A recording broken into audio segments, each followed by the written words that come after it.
Quelques minutes après midi et c'est l'heure de notre rendez-vous de commentaires sur l'actualité. Mesdames, Messieurs, bienvenue sur la télévision Caraïbe, la chaîne 22. Merci de nous retrouver. Bienvenue à l'invité du midi.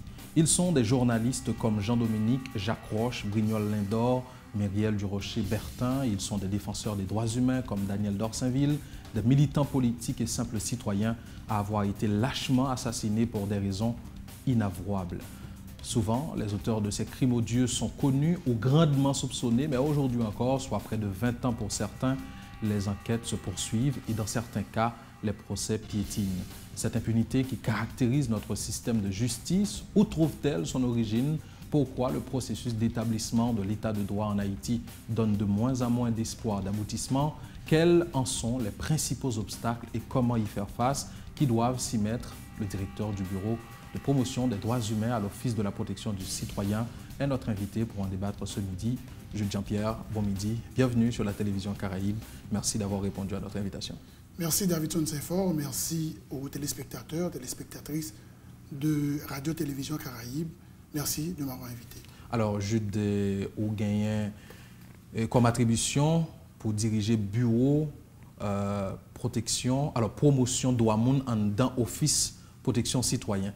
Est-ce que nous sommes capables de retourner sur le passage de l'institution ça ou connaît tout protecteur qui passe parce que depuis quelque temps, depuis l'EM journaliste, ça a près de 10 ans, tant des noms qui attribuent à l'institution, on faut retourner sur le passage de Jean-Pierre dans l'institution ça. Effectivement, passage de l'institution, moi-même, j'ai eu la chance comme jeune, travaille dans plusieurs programmes de droits humains en Haïti et à travers de programmes de coopération, que ce soit avec PADF, et qui était un projet de droits humains qui a implémenté avec financement USAID. Moi, je travaille tout avec le PNUD, moi, je travaille avec NDA, Jury Média, et puis moi, j'ai rencontré au PC par hasard dans le cadre de coopération, M. Amos Auguste, qui est actuel directeur général Konya, à l'époque qui était directeur protection, j'ai fait appel à VEM pour me déposer une contribution depuis son équerre des sables. Et c'est un passage éclair parce que par la suite, je suis allé en formation en France et les mots tournés, je suis allé collaborer à l'autre institution, je ne vais pas trop tourner dans le PC. Madame Florence Elie, qui est protectrice en 2009, vient faire appel avec moi en 2011, moi réintégré l'institution en novembre 2011 pour moi, dit structurer tout programme de sensibilisation, de formation, de liaison avec les ONG, programme de coopération, l'institution et au créer direction promotion des droits humains que moi j'ai la chance de diriger à partir de 2012, moi entré en 2011, novembre 2011. Et depuis lors, j'ai collaboré, à Necker des Sables, moi collaboré avec Madame Elie, comme moi je rappelé, moi j'ai collaboré avec Nouveau Protecteur Citoyen qui investit de Mandali depuis octobre 2017, M. René Douville. Travaille pas surtout lié, j'aimerais dire, à implémenter des programmes de formation, rencontrer l'organisation de la société civile, implémenter des activités qui gagnent rapport à sensibilisation, que ce soit des étudiants, que ce soit des journalistes, que ce soit des policiers, que ce soit cadre de la fonction publique, pour nous sensibiliser vers une vision que l'OPC a implémentée, sur le travail pour que nous développions une culture du respect des droits de l'homme en Haïti. Et en ce sens, nous avons dit, et puis bon allié dans notre travail, c'est la presse et c'est les médias. C'est peut-être ça, de temps en temps, moi, gagner de rapports très, très étroits ou bien de collaboration très franche avec des gens qui sont dans le domaine radiophonique en Haïti. Très bien. Je voulais faire une introduction comme ça, dans le sens pour me poser une question ça qui est essentielle pour moi. Depuis là, on a collaboré avec OPC dans notre institution et on a intégré l'institution. Ou plus ou moins au courant de toute sa cap fait de attribution au PC selon la loi qui est créée là. Donc, à aujourd'hui, de l'air où a contribué, ou bien de l'air au PC, lui-même, les créé à aujourd'hui, en fonction, en vertu, au regard de l'attribution que la loi bali, est-ce que nous sommes capables de dire aujourd'hui, gagner un office de protection citoyen qui n'a attribution et à travers qui action? Ça veut dire une institution qui n'est pas seulement là parce que tout le monde doit être créé à un moment où l'autre selon veut, le monde qui t'a dirigé dans un moment, mais c'est une institution qui travaille et qui a mené de véritables actions dans le sens attribution. Ça permet de me répondre à une question à M. Saint-Fort pour me dire que OPC est une institution qui a un contexte de création. Le contexte de création, parti, si nous avons même origine au niveau mondial, qui a même mission avec nous, l'autre institution sérieuse, c'est en Suède en 1809, pour la première fois, côté l'État, pour créer une institution qui peut porter une appellation ou bien un nom, ombudsman, son mot suédois, OMBUDSMAN, qui veut dire chargé des griefs, chargé des doléances. Et que il y a un pile problème entre l'administration publique là, à l'époque, en Suède, qui c'est un pays scandinave, et citoyens. Yo dit problème ça, c'est vrai que l'État a des institutions qui sont déjà là pour jouer le rôle, mais il faut créer une institution capable de résoudre le problème ça à l'amiable, capable de jouer un rôle de médiation, capable de jouer un rôle de courroie de transmission entre ça citoyen victime comme abus et reste l'État qui doit pour une réponse à chaque fois problème ça opposé. C'est peut-être ça modèle suédois ça, il va reproduire en France, il va à l'époque médiateur de la République qui pourra le changer en 2012 défenseur des droits. On va jouer un pays qui parle espagnol, il parle le défenseur del pueblo, si son femme le défenseur. Personnalité ça, il désigné comme un sage, comme un médiateur, comme un chaque fois qu'on a un problème entre l'État citoyen à un certain niveau pour documenter, pour lui recommander et faire proposition de réforme. En ce sens, nous-mêmes comme institution nationale de droits humains, comment nous prenons naissance, c'est à partir de un citoyen haïtien qui est lui, Edouard Roy, qui lui-même était au Québec, au Canada. Il était un modèle ça, qui est protecteur du citoyen du Québec. Il est rentré en Haïti, là nous sommes en post-86, il pral proposé pour que dans le corpus institutionnel là, dans le nouveau contrat social que nous avons élaboré en 87, c'est Constitution 1, pour que nous mettions une institution qui est indépendante, qui l'a proposé, nous avons dit, problème chaque fois que c'est un problème d'administration pour qu'il ramasse pour le porter le barresse l'État. C'est comme ça, en article 207, nous avons dit jusqu'à 207-3, institution est créée.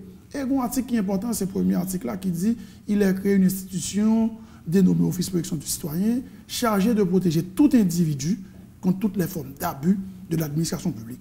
Il y a plusieurs décrets qui prennent en 92 un premier décret, il y a l'autre décret en 95 pour tenter de créer un cadre organisationnel de l'institution.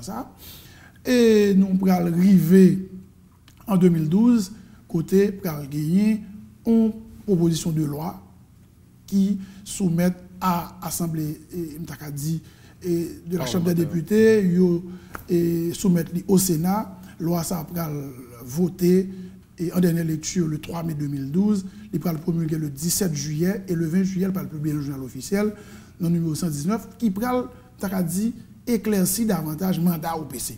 Très simple, mandat OPC. Qui ça OPC là pour le faire?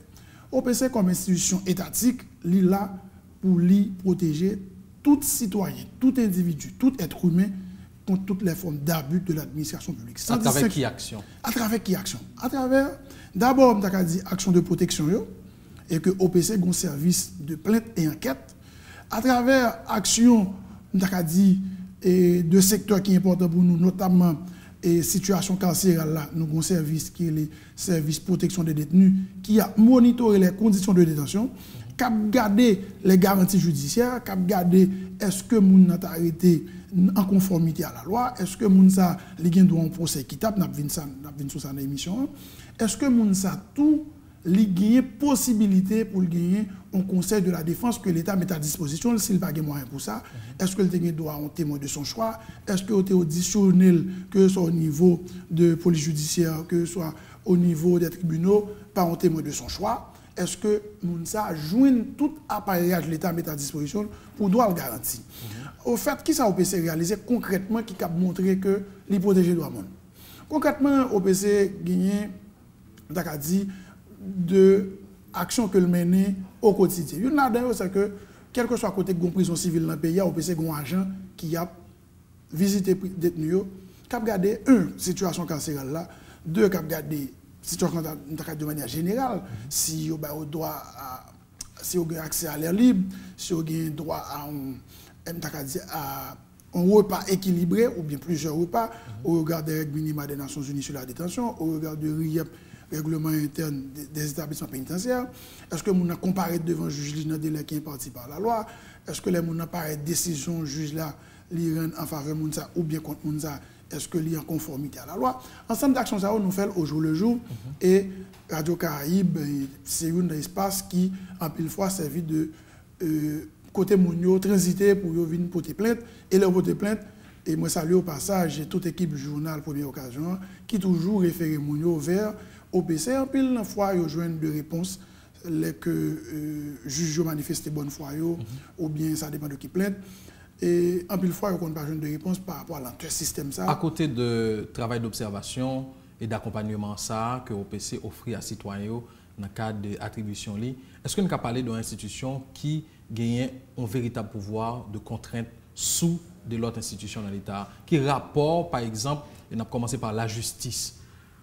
OPC, dans l'attribution, est-ce que l'est capable de faire pression sur l'ensemble de acteurs dans le système judiciaire là, dans le sens protéger les droits aux citoyens quelconque, que ce soit dans le cadre de bataille contre détention préventive prolongée ou dans le cadre de garanties judiciaires pour protéger les droits humains?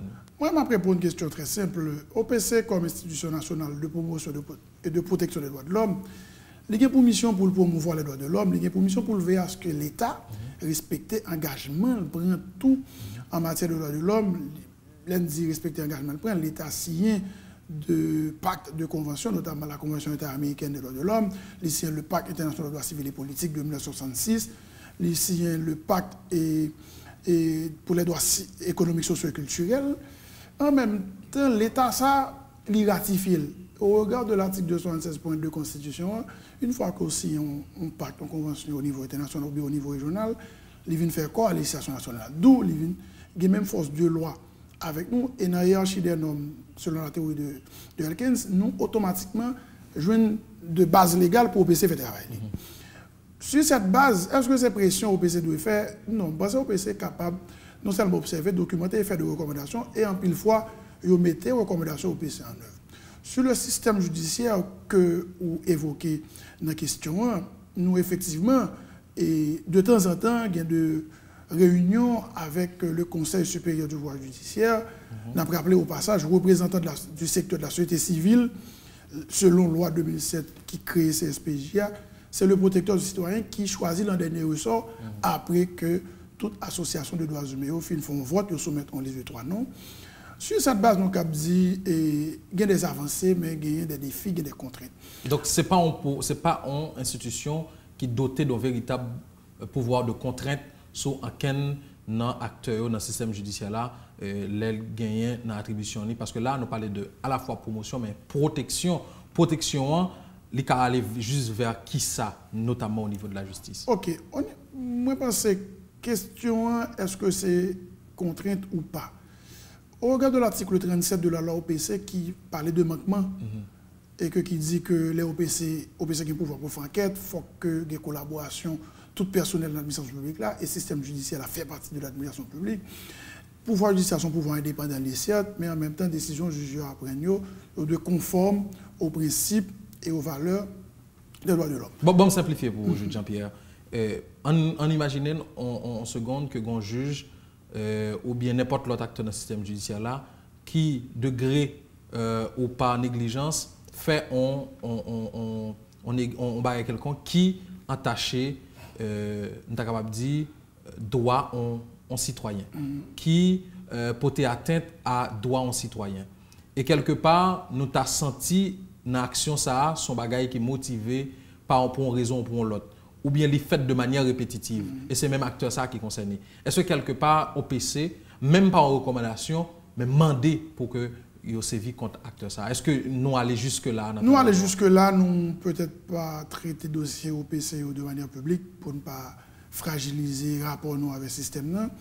Mais à plusieurs reprises, OPC fait des recommandations, que ce soit à l'exécutif là, que ce soit à CSPJ, notamment secteur ça que vous évoquez dans la question, pour nous recommander de mesures coercitives pour tel un acte que un membre de personnel judiciaire est capable de poser et en pile fois on fait droit à demande nous. Très bien. Notamment nous avons cité un cas pratique et gagner cas qui pire ça au niveau de un centre hospitalier dans la ville là, il y a 2 médecins qui étaient subis de agression de la part de autorité judiciaire. Et nous t'entendons ça dans la presse, comme OPC a droit pour le faire autosaisine, même si nous n'avons pas porté plainte. Nous t'ai documenté, nous rencontré acteurs, nous rencontré victimes. Nous recommandons pour que les deux mesures appropriées qui prennent dans les 24 heures qui suivent. L'institution concernée a pris de mesures et pense que vous avez fait droit à recommandations au PCA, vous avez mis en œuvre recommandations au PCA. Et relations, c'est une parler de relations institutions, mais notamment protecteurs citoyens avec exécutif. Là, nous connaissons que c'est le président de la République là qui nomme. Est-ce que nous avons parlé d'un OPC qui est en totale indépendance, Jean, la loi et les fixés là? Moi, je vais expliquer ça, mais la loi 2012 qui porte en organisation de fonctionnement au PCA, expliquer très clairement ça ne veut dire indépendance. Indépendance, c'est que OPC pas sous tutelle hiérarchique qu'un autre pouvoir politique, que ce soit exécutif, que ce soit législatif, ni pouvoir judiciaire. Sur cette base, nous dit que l'indépendance là, même si le processus de nomination protectorale implique presque tout acteur dit de la vie nationale, parce que pour nommer un protecteur loi 2007, là, dit processus là, c'est que c'est le Parlement qui lance appel à la candidature là. Elle dit n'importe qui qui est intéressé est capable de déposer dossier. Et sous un vote, dit de chaque chambre de manière séparée, 3 noms qui recevront plus adhésion, plus vote, il y a soumettre à président public là, ont arrêté officiel pour nommer protecteur citoyen qui est même cap au mandat 7 ans, non renouvelable. Premier bagage pour nous garder sous indépendance, c'est que appel là à candidature à l'ancien public, à dire n'importe qui qui est intéressé capable. Deuxième bagage, c'est des représentants de circonscription, de département qui prennent le statut. Elle dit son forme d'élection indirecte. Elle dit c'est légitimité populaire là, il transféré par les parlementaires qui peuvent transférer le protecteur. Et les noms arrivés dans le président, 3 noms, lui-même libéral choisit en consultation avec ensemble d'acteurs qui ont évolué dans les droits humains, société civile, politique, etc. Il choisit une et il va prêter serment devant la Cour de cassation. Premier barrage pour garder le législateur prend le soin de mettre mandat protecteur au-delà de mandat tout l'autre élu. Ça veut dire qu'ils sont mandat 7 ans non renouvelable. Ça veut dire le fait que le protecteur ait 7 ans non renouvelable, il n'est pas obligé d'une redevance envers un monde qui participe dans le processus. Mais dans les faits.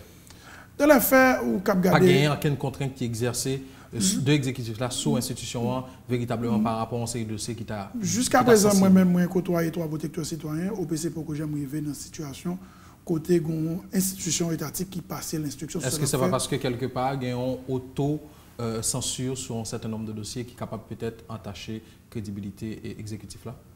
Non, nous-mêmes, nous, très clair, OPC, c'est une institution nationale de droits humains, c'est une institution étatique qui est là pour veiller à ce que l'État respecte l'engagement en matière de droits de l'homme, veiller à ce que l'État promouvoie les droits de l'homme. Pas gain auto-censure. Sur certains dossiers, pas gain qui n'est capable de dire prendre plus à cœur qu'on l'autre en fonction de ça qui est capable de représenter comme enjeu politique. À ma connaissance, OPC a fait travailler en toute neutralité, en toute objectivité. Et nous, jusqu'à présent, sommes une institution indépendante et nous avons une garantie de constitution qui banne base légale. Nous avons une loi organique qui renforce l'indépendance.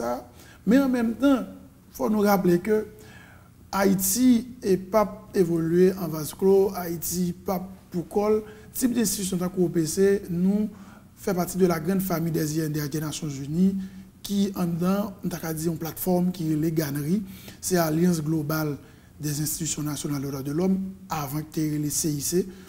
Qu'on y a la CIC, c'est coordination internationale des comités des INDH, qui sont espèce de regroupement qui a accrédité INDH, mais un document que les Nations Unies a adopté en 1993 en Assemblée générale, qui est les principes de Paris, qui dit, mais qui critère pour un INDH respecté, pour toujours être un INDH, ou bien pour son INDH.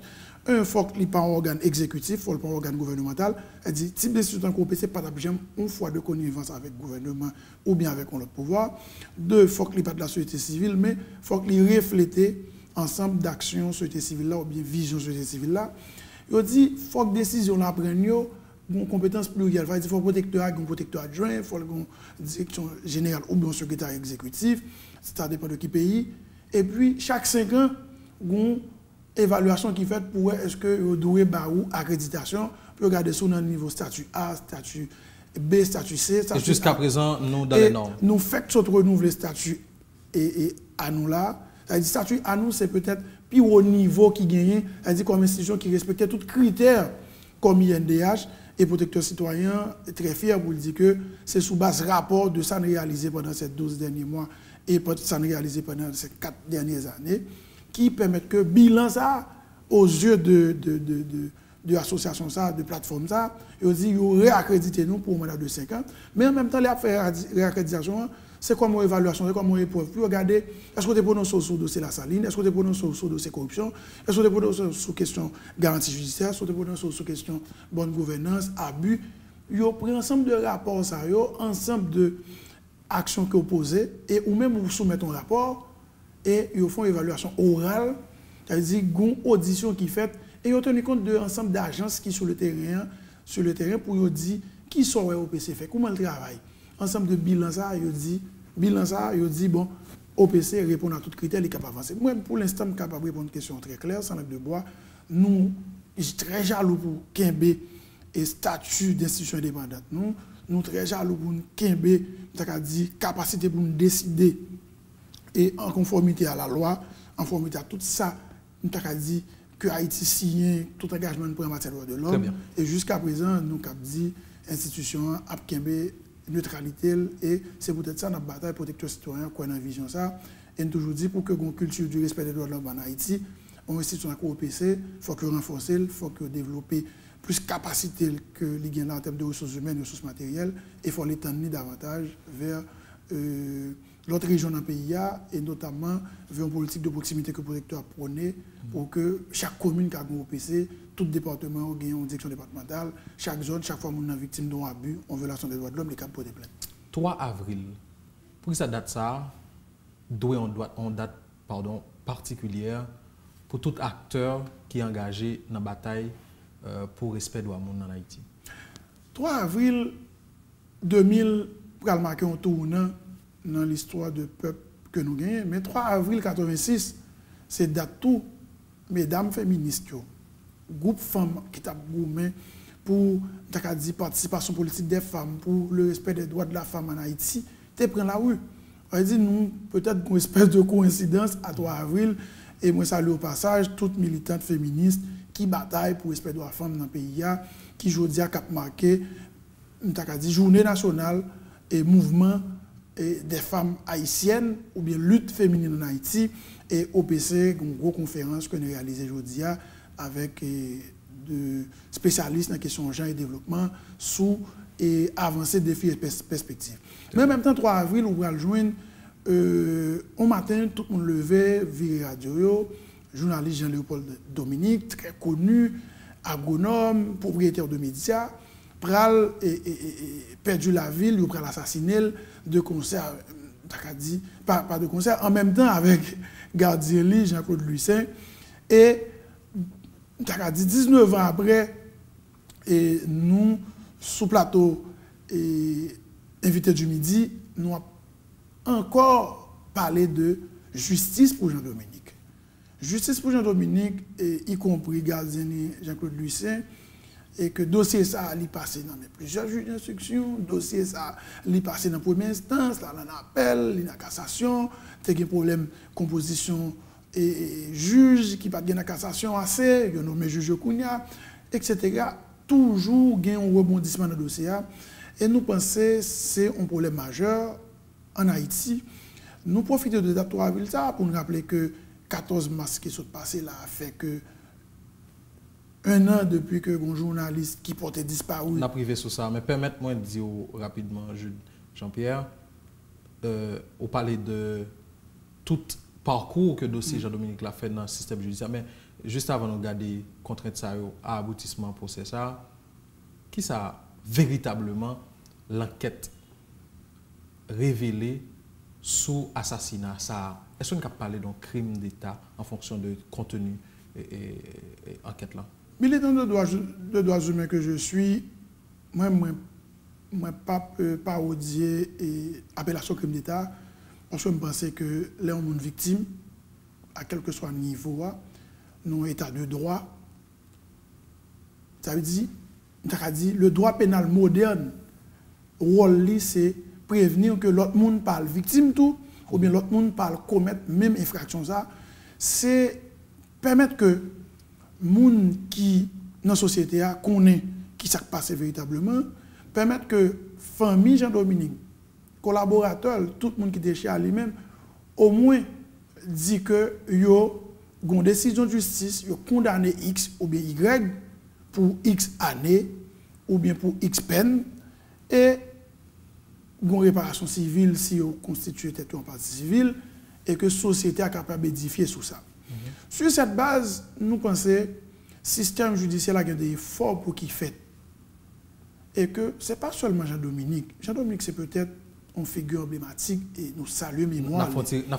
Mais sous Jean-Dominique, sous Jean-Dominique, nous avons dit qu'il n'est pas possible pour que jusqu'à présent, le procès n'a pas fait. Ah ben, on garde contre parce que l'idée de notoriété publique, que il y a des gens qui parlaient, que il y a des éléments d'enquête là qui orientaient l'opinion vers un groupe de monde déterminé qui est responsable et Zaxa.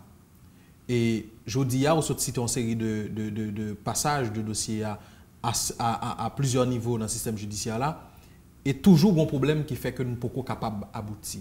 Puisque le groupe de monde qui est soupçonné grandement dans le cadre de dossier ça, yo gagné des pouvoirs politiques qui peut être capable de jouer non sans son nom l'autre pour yo. Est-ce qu'on est capable de considérer ça qui représente contrainte par rapport à dossier ça comme de simples coïncidences ou de machination politique véritable pour empêcher le dossier aboutir? Moi, je pense que toute hypothèse, toute rumeur, toute allégation qui est autour de l'assassinat de Jean-Dominique, c'est à la justice pour établir les faits. Seul un procès équitable qui est capable de dire qui est-ce qui est impliqué dans l'assassinat comme auteur, co-auteur, comme auteur intellectuel, qui est-ce qui a dit à qui profite le crime, qui a intérêt pour que la justice soit. C'est la justice.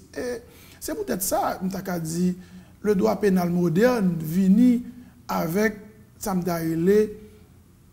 une solution qui sortit de la loi du talion, qui sortit de mon justice, ou après qu'on pile cap de l'échange, parce que nous pas quoi dans le système judiciaire, estimer procédure trop longue, estimer que pour gagner recours en appel, pour gagner recours en cassation, dilatoire, etc.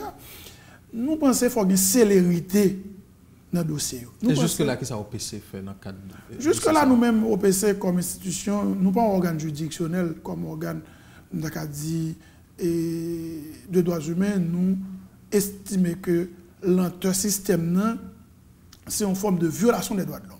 Est-ce que nous prononçons une soli? Oui, nous prononçons une soli. Nous sortis, on communiqué aujourd'hui. L'année dernière, pour les citoyens étaient sortis en communiqué. Mais c'est ça aussi le problème, c'est parce qu'à chaque fois date l'arrivée, nous faisons émission, nous faisons débat, nous faisons notre sortie, on conférence qui fait, mais dans les actes, la pression véritable pour que le procès aboutit. Et voyons un signal, tout le monde qui a des velléités politiques ou autres pour assassiner des gens parce que une position qui n'est pas position par eux, pour que les... En même temps, on connaît Davidson Saint-Fort, gagné Santa Cabrele, dysfonctionnement qui a gagné dans le cours de cassation, composition et Sergio, tu as un problème. Ça qui est posé, bon, nous espérons que qu'on a le cours de cassation véritablement au complet, qu'on est capable de faire d'avancer sur la question. Mais il y a pile de monde qui a bataille pour que justice baille, mais pas seulement Jean-Dominique, mais n'importe qui citoyen lambda qui est victime de n'importe quelle autre infraction, pas seulement de assassinat, pas seulement de crime, mais n'importe qui citoyen victime ou bien qui sentit subir un préjudice par rapport à X infraction, il faut être capable d'une justice. Et c'est là, je pense, cette bataille au PCA a mené vers une culture du respect des droits de l'homme, vers un état de droit. Et c'est la paix sociale, tout. Toute émission qui a fait autour de questions Jean-Dominique, etc. Je dis là, si le procès a été fait, si la vérité a été établie, coupable derrière les barreaux, nous ne pouvons pas avoir rumeurs sur tel monde, nous ne pouvons pas imaginer est-ce que c'est vrai, est-ce que ce n'est pas vrai, nous ne pouvons pas seulement tenir compte de ça, on nous dit, ou bien est-ce que c'est ça, on dit, est-ce que c'est vérité. Pour nous-mêmes, Tout ça, on dit c'est des allégations. Seul un procès équitable qui doit établir et nous demander, nous recommander pour que le système judiciaire là mette tout appareil agir en branle pour que y ait de vérité qui établit sous procès, sous Kassayo, à travers un procès. Et là, l'offre des recommandations, il paraît anti-crasse utopiste quelque part parce que justement, tout le monde qui prononce sous toute faiblesse du système judiciaire a gagné, eh ben, le plus gros des problèmes qui fait le système n'a pas qu'à marcher selon un peu le monde, et maintenant, est-ce qu'on partage l'opinion ça, c'est son indépendance. Nous avons l'impression d'un système qui est subordonné, pas même impression, hein, c'est presque établi, qu'un système judiciaire, en fonction de gens alimentés et en fonction de qui a des pouvoirs de nomination dans le système, eh ben, c'est un petit monde pouvoir et exécutif là. Quelque part, est-ce que ce n'est pas là qu'il faut attaquer le problème, dans le sens que en pile fois, il y a des dossiers emblématiques de ces jeux Dominique là, on va citer des lots, citer des gens qui assassinés et qui baillent l'impression que c'est des gens qui étaient dans le pouvoir ou bien qui sont dans le pouvoir toujours, qui étaient fait assassiner, ils n'ont pas jamais abouti parce que justement, on a l'impression que tellement qu'on qui fait crime, donc on va même besoin de chercher ou tout chita ou pas fait dossier à marcher parce qu'on a un verre qui est pour l'aboutir et les gens qui pour l'aboutir vers l'IA, c'est des gens qui ont des connivences politiques avec. Effectivement, le système a de problèmes pour qui adresser. Une là-dedans, c'est le cadre légal du système. C'est la loi créant le CSPJ, la loi de 2007.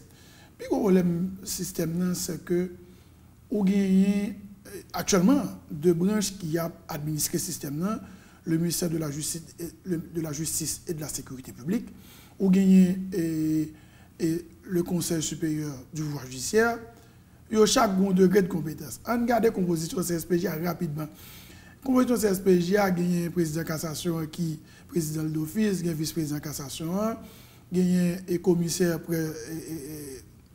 de cassation, près de la Cour de cassation qui a donné l'office, on représente un cour d'appel, on représente le tribunal de paix, on représente la fédération des barreaux, on représente le tribunal de première instance.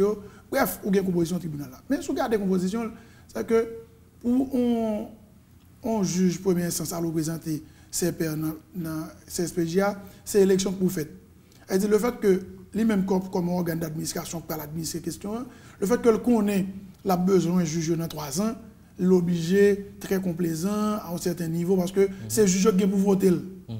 Deuxième bagaille, ou pas qu'à prendre un juge de paix qui n'a un degré de juridiction qui est bas et puis il a un CSPJ en même temps comme représentant du juge de paix, lui-même il prend statuer sur des dossiers un juge qui n'a cour d'appel, un juge dans première instance, on est traité.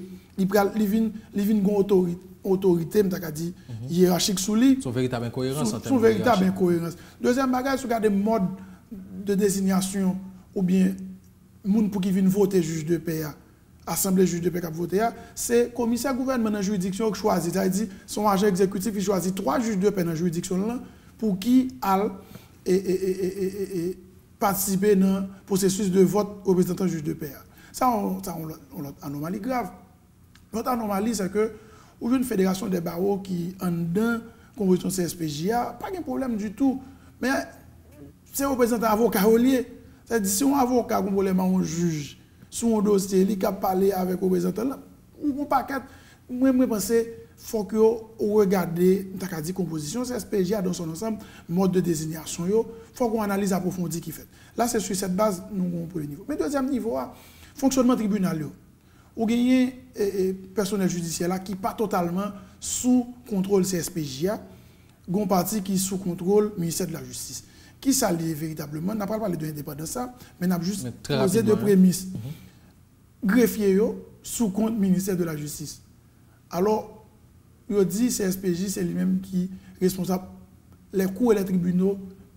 Alors que greffier en dans tribunal là, si un greffier décide de pas venir travailler, le juge n'a pas une compétence pour le faire venir parce que le juge n'a pas une compétence hiérarchique sur le greffier. Et puis, ça c'est un problème fondamental. Nous avons une école magistrature là qui a formé de magistrats professionnels. Nous saluons au passage ensemble de magistrats qui bénéficient de formation. Mais est-ce que vous avez un centre de formation pour les greffiers? Est-ce que vous avez un centre de formation pour les huissiers? C'est effectivement gagné. Mais oui, son véritable problème, là, est-ce que Mounsayo est en pleine connaissance de l'attribution en tribunal là?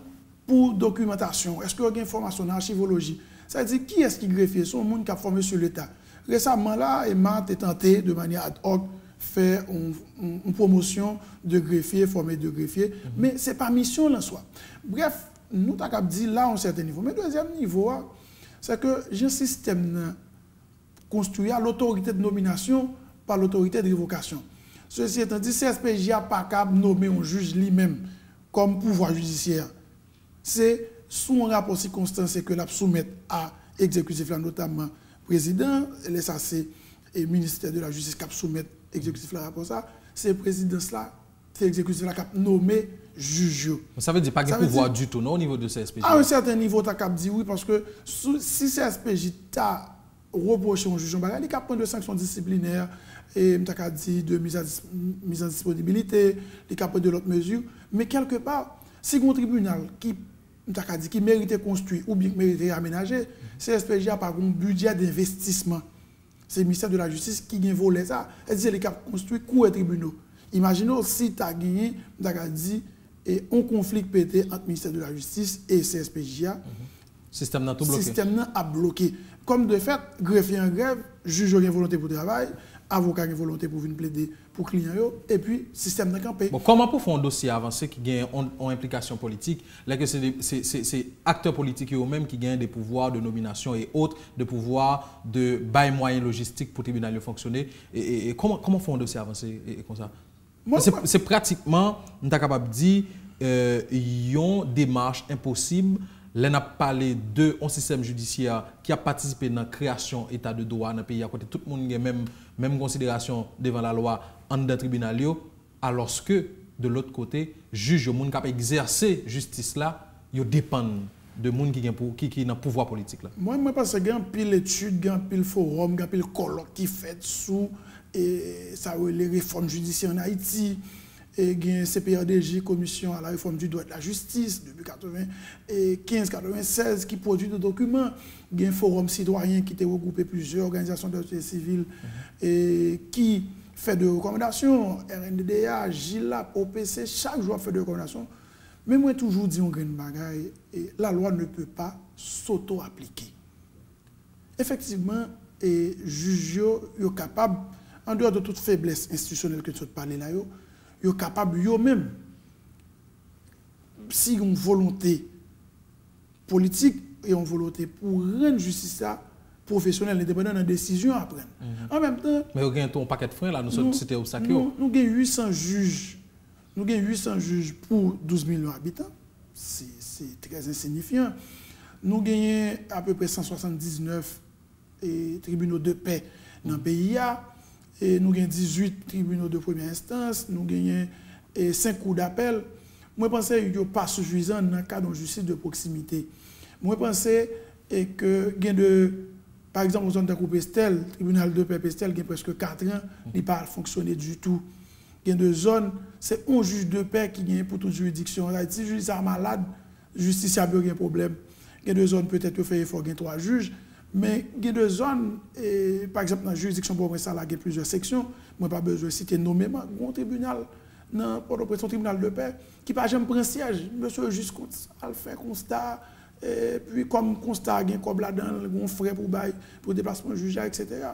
Moi, je pense pour que véritablement le système indépendant, il faut que l'État fasse une réforme ou bien réviser la loi 2007 sur le statut des magistrats, pour que problème tout un commissaire gouvernement qui sont agents d'exécutif qui pas une stabilité dans la fonction qui on matin au font un SMS un WhatsApp et un email ou bien le temps de la radio le petit job tout ça rapport entre exécutif et pouvoir judiciaire là cohabitation ça faut que ça dit plus clarifié nous-mêmes nous cap dit comment un dossier doit marcher véritablement c'est conscience professionnelle pour juger moi je de magistrat assez professionnel qui a quand même niveau d'intégrité qui a niveau d'objectivité et de magistrats assez formés qui est capable de rendre des décisions correctes et si mon yo gen pour faire recours et que si elle hérite de rien ça